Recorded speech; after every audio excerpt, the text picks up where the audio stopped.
aina ya mafunzo niliyopata kwenye kozi ya wakuu wa wilaya na hii ya leo ambayo wametoa leo, unaona kabisa taasisi hii kweli inaziba gap la uongozi, inaziba ombwe la uongozi ambalo lipo kwa viongozi wengi sana, sio tu wa kisiasa, hata wa taasisi zetu za kawaida. Watu wanadhani wakishapata PhD, wakawa maprofesa, wakawa na degree, elimu ya uongozi haitakiwi. Elimu ya uongozi kwa jinsi chuo cha Mwalimu Nyerere ilivyokiweka, imeangalia changamoto za kiuongozi zinazowakuta Watanzania karibu wote na kutafutia solution. Sasa kama ni kiongozi katika taasisi yote, ni vyema ukajipa muda kutafuta kozi 2-3 unaziona zinafanana na wewe, ukaomba, wana mifumo mizuri tu ya online na mingine kupitia brochure, basi ukapata elimu. Vile vile kwa hizi taasisi ambazo ziko chini ya mwamvuli mmoja kama wakurugenzi wa halmashauri na manispaa, tunakuwa idara, tunapata shida sana kumanage watu, lakini tukiwaleta hapa tutawasaidia kwa kiwango kikubwa sana.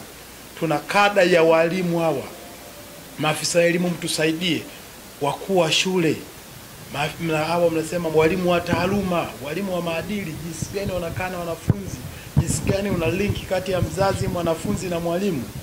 Hii elimu huwezi ukaipata kwenye chuo cha kawaida, ila ukifika kwenye elimu ya Mwalimu Nyerere chuo cha uongozi utapata haya yote. Mimi nitoe wito huu kuwaomba Watanzania, kuwaomba viongozi wenzangu, elimu haina mwisho. Kila siku ya Mungu tunapata changamoto mpya ya uongozi, lakini chuo chetu cha uongozi cha Mwalimu Nyerere kimetengeneza package inayokwenda sambamba na mabadiliko, inayokwenda sambamba na changamoto zinazotukabili. Na mafunzo haya ni mazuri, yanasaidia kufunua kama viongozi katika jamii, kutimiza wajibu katika kuwahudumia watu, kuwaongoza watu, na pia kuchochea maendeleo katika taifa letu. Kwa hiyo tunashukuru kwa kupata bahati ya mafunzo haya ambayo yanatupa mbinu za kiuongozi, yanatupa mbinu mbalimbali kwa ajili ya kupambana na msongo wa mawazo na kutawala hisia, lakini pamoja na kuwasaidia watu katika taasisi na jamii kwa ujumla. Tunaomba watu wasome mafunzo haya katika chuo cha Mwalimu Nyerere, yatawasaidia kubadilika, yatawasaidia kuwa chachu ya maendeleo katika utendaji binafsi na kwa taasisi. Tunaomba viongozi wa dini wote wajitokeze, wasome. Mafunzo haya yapo, hayana mpaka. Kwa hiyo ni mafunzo kwa ajili ya viongozi wote wa dini, wa taasisi, wa jamii, wa vyama mbalimbali. Yanasaidia kuibadilisha jamii nzima, na mabadiliko ya kweli yanaletwa na watu wote, sio viongozi fulani. Kwa lazima viongozi wote tuungane mkono katika kuleta mabadiliko ya kweli na maendeleo ambayo yanahitajika katika nchi yetu. Tumejifunza masomo hayo, namna ya kutawala hisia na namna ya kuwa mtulivu katika nyakati ngumu. Jamii yetu na kote duniani, tatizo la msongo wa mawazo pamoja na tatizo la watu kupatwa na sonona au mfadhaiko linazidi kuongezeka katika nyanja mbalimbali. Kwa hiyo mafunzo haya yanatusaidia kuvuka katika nyakati ngumu, kuwa na kifua na utulivu na kupambana hasa katika mazingira magumu na uongozi binafsi, ili kusaidia kuongoza pia wengine, mahusiano na wengine na kuwaongoza wengine.